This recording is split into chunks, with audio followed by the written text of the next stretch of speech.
And Wes Tucker, offensive lineman at Argyle, picked Baylor, committed to Dave Aranda and company, and Wes now joins us on Sic'Em 365 Radio as well. Wes, your family's been recruited a couple of different times. Your brother's at Tech by Baylor, and you now pick Baylor. What's that been like to see that yourself as a younger kid and now where you are today? Oh, well, I'm just really excited.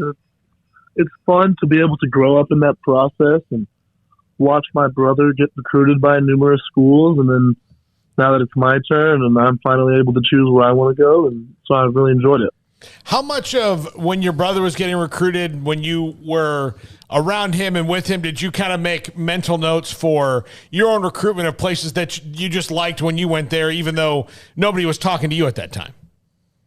Yeah, I definitely had the thoughts of, if I was Jack, where would I go? And the whole time that Jack was being recruited was under the Matt Rule staff. And so most of them have kind of flooded out. You know, it was Joey McGuire who was really the most in contact with Jack. And then it was Joey McGuire who was really pushing for them to offer me back in the fall. But it's definitely a very useful and helpful experience to get to see what different programs are like and what I would be interested in. So that way I have an idea by the time I'm getting recruited. So, Wes, with that time arriving, what was it about the Baylor staff? Who did you really hit it off with, and what led to you deciding, hey, I've seen enough and I think I know what I want to do? The coach I was probably the closest with was the offensive line coach, Coach Eric Mateos. He's a really great man.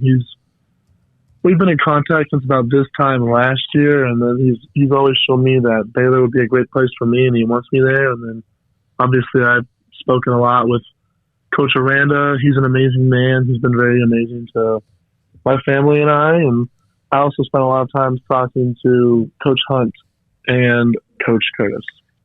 So how important is how much do you like the wings at Buffalo Wild Wings, or the food at Buffalo Wild Wings? I like them a lot. I usually get the 15-count boneless honey barbecue, and then I always get a big order of cheese curds to go with them. My friends and I spend a lot of time there, especially on like big UFC nights. So do you have some you have a little bit of UFC blood in you as far as the competitiveness, the desire, and how tough those guys are?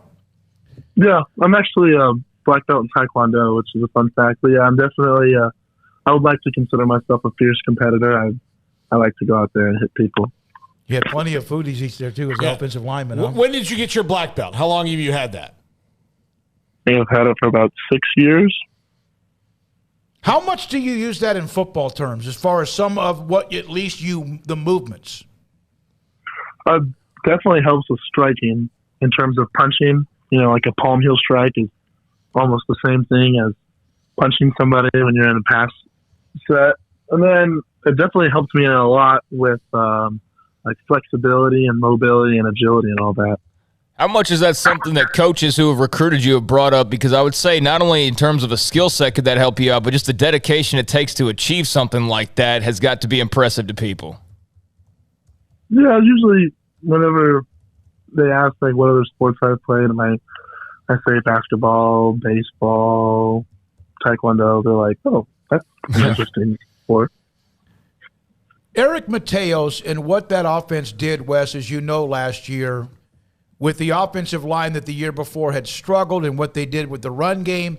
How much did you focus in on that? How much do you even talk about that with him or Dave Aranda and anyone else? Well, we talk about it a fair amount because obviously the coaches want me to know, and I would like to know what exactly type of offense I'll be playing when I get there. And they run a wide zone, which I really like. The offensive line likes to open up and run. I really like that. They don't really try to just like square guys up and stay in front of them. They do the hitting, and as we saw, it works for them a lot. Wes Tucker, Argyle High School, with us. Sic'Em 365 Radio and 365 Sports. You had to learn a little bit about life, didn't you? About the real parts of life, with a tragedy that was a part of someone who trained you and others around the community. Can you tell me a little bit about that story in your life? Yeah, sure. So his name was Noel Scarlett. He played in the NFL for, I think, 11 years. He spent most of his time with the Vikings, and he also bounced around with the Patriots and Cowboys for a little bit. So he's been training guys. He was training guys for a very long time. He's seen a lot of guys grow into the NFL. And an Oklahoma State offensive lineman, their starting right tackle, Preston Wilson, who graduated from my high school in 2019, was the first guy to train with Noel. And then he just started training more and more of us O-line and D-linemen. And I grew very close to him. Back in one of the ice storms, his facility that he trained out of was shut down. And so our coaches extended our indoor facility to him. And then he ended up actually moving his family to Argyle in the summer of 2021, where his son, who's a Texas A&M signee, class of 2022, D tackle Jaden Scarlett, went to our school, and so did one of his daughter's son. He has another son. Actually has a handful of kids, but then we're also really close to one of his other sons, BJ, who plays D-line at SFA. But, he was just a really great man. He was way more than just a trainer. A lot of guys have their trainers where they drive out to see them, but our guy, he came to us, and he showed us that we were more than just a group of guys that trained. We were a family. All the non-football times that we spent together, and then that was great. And then, unfortunately, he passed away due to COVID. He was doing really well in recovering, and then his body just crashed.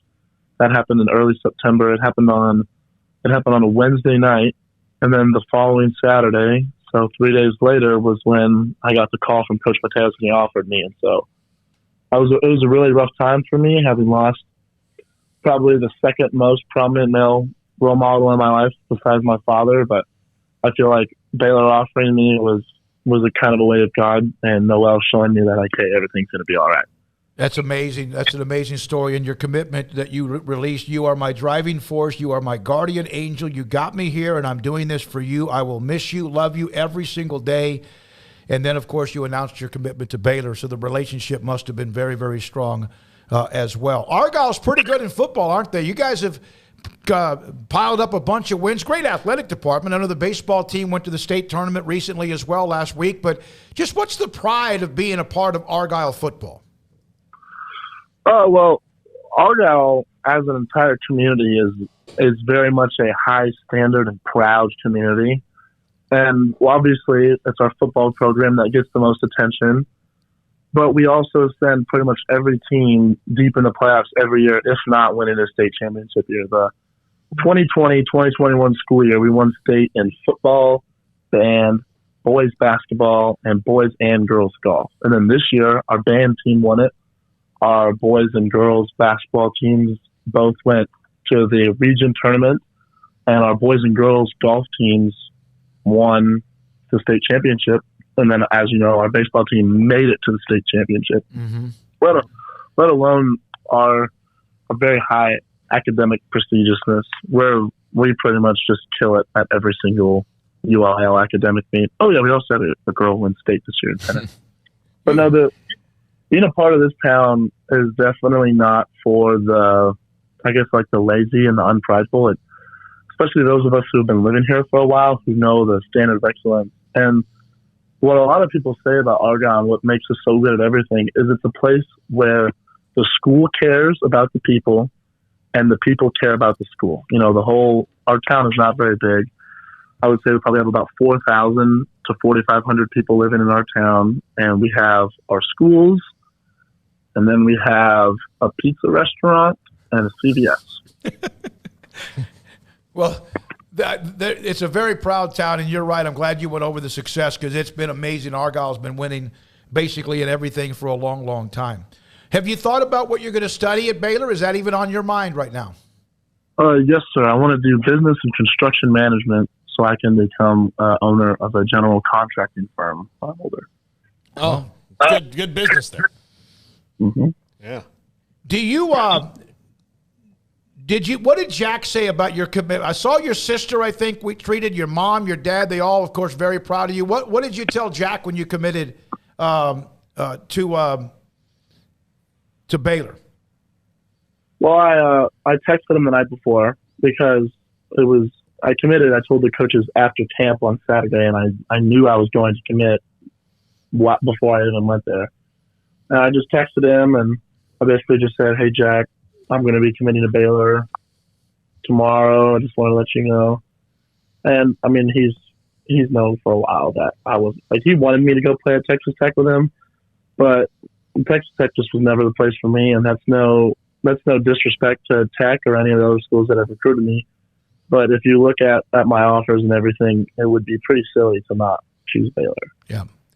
Can you take me back to when you were in 5th grade and you were giving some sort of pregame speech and what you said during that speech? Can you remember then?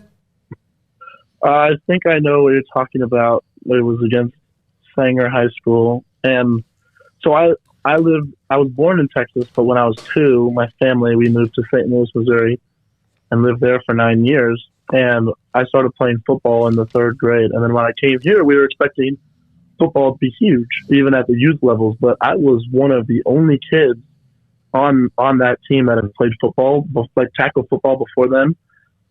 Probably 4 or 5 other guys, they all played on the private school's youth program down the street. But it was the be the hammer, not the nail speech, because I was frustrated even at that age that we were losing games, and it wasn't because we were smaller or not as good athletes as other people. It's because we were playing tackle football and dudes just didn't want to hit other guys. And so I kind of yelled. I do remember that. I just yelled, and I just told everybody, you got to be the hammer, not the nail, because we're about to go out there against a team. At the time, they were like the big dogs of the league. Like, they won the little Super Bowl tournament every year. And I was like, guys, what's the flip? We look like our heads are hanging and the game hasn't even started. Let's get it going. And we still lost the game. But that actually was a turning point in the season. And as you can see, we have a handful of guys in my class who have offers from multiple levels of collegiate sports. And I think we did a good job at turning around at that point, even though we were so young. Wes, congratulations, man. We will cover you. Look forward to it. Watch the rest of your career in high school at Argyle, which I know you guys will be incredibly good as well. Thanks for your time and enjoy it. And I guess it's kind of a relief it's over. Now you can move on and focus completely on what's happening your senior year. Yeah, thank you so much for having me. Thank you. Wes Tucker, Argyle offensive lineman. It is an incredibly successful school across the board, as you know. Some of the schools that they've played, either lost and or beaten along the way, are right here in Waco with La Vega, China Spring, among some others as well. When we come back,